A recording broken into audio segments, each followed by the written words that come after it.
I'm Ken Kosta, and I own Spin Records in Carlsbad, California. Yeah, my brother was about 6 years older than me, and he was a guitar player, and I just totally looked up to him, and I think he's definitely what set me off on this music path that I stayed on the rest of my life. And whatever he liked, I liked. Later on, when I got to be around um, 12, I started getting into like David Bowie. So I heard the Suffragette City, and just like, who is this? And then I went backwards from there. And then he was such a great music fan that, anything that he would recommend, I would check out. And so I fell in love with Iggy Pop. And then through Iggy, I fell in love with MC5. And, that's how it goes. My first record store job was a chain called the Warehouse Records. And they were a California chain. And they hired me on my 18th birthday, 1978. Just the idea of working in a record store and getting a discount sounded pretty good to me. I think I was with Warehouse for about 4 years, and then I got a job with Licorice Pizza Records, which is another California chain. Sam Goody bought Licorice Pizza and turned it into Musicland, and then it just wasn't a fun place to work anymore. And that's when me and my friends started talking about opening a record store of our own. Talked about it for a few months and started looking at locations, and ended up deciding to do it and open a store up in Temecula in 1989. Well, both Paul and I both had our day jobs, I guess you could call them, or night jobs in his case. And so I was working for Tower Records down in San Diego. And then after I got off work there, I'd drive up and work at my store in Temecula.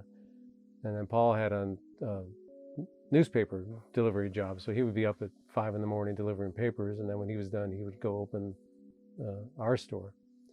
So, and that worked out good for about 2 years. And, I told my manager, and she knew all about it. And she was great and let me do it. But then when the district manager found out, her boss found out that I owned my own record store, he fired me. But it worked out really good because I was ready to quit. My store was doing good, and it was really difficult for me to be working 2 jobs at that time. So it worked out. Not long after we opened the Carlsbad store, the music record industry took a kind of a nosedive as far as like CD sales, because of things like Napster and just the internet in general. There was it was kind of this new exciting way of getting music, and it was free, and so it was a really tough time for record stores. And at that time, people weren't really buying a lot of records, vinyl records. There was a CD market, and like so many of the CD buyers were switching to downloading. And so it was a really tough time. And, unfortunately, it corresponded when we opened a store. That was when you're trying to build up a clientele. We were on a slow decline that was going to go on, and eventually there would be no record stores. It seemed like that for a while in the early 90s. Because you have to have new people come in. You have to have new customers. If young people aren't interested in what you're selling, then, eventually you're going to go out of business.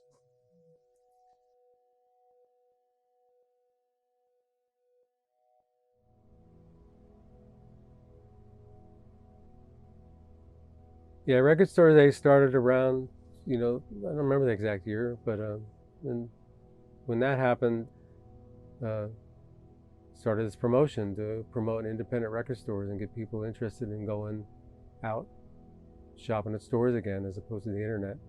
And it's been really successful. The first year was kind of small, and then it just grew and grew and grew and grew. We would try to